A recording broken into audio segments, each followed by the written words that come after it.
tutuusin, hindi lang naman kaming mga kontraktor ang nakikinabang dito.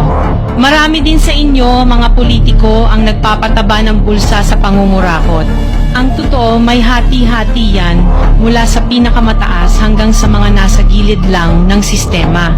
Huwag nyo kaming gawing panakip butas kasi kung babalikan ang lahat ng transaksyon, makikita ninyong mas malaki pa ang napupunta sa inyo kaysa sa amin. Lahat tayo alam ang laro, pero pag nahuhuli, kami lang ang tinuturo at pinarurusahan.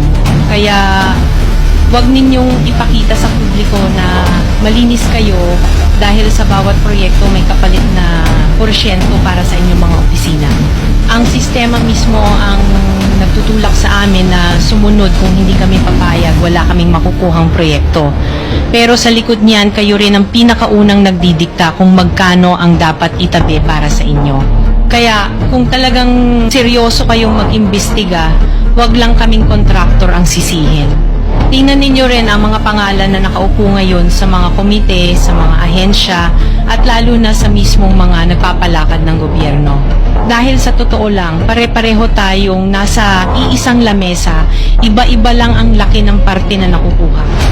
Kawawa po talaga ang mga mamamayang Pilipino kasi ninanakaw lang natin ang kaban ng bayan. Pera ng taong bayan pero tayo ang nakikinabang. Hindi ba tayo nahiya? Ang mga mahihirap mas lalong naghihirap.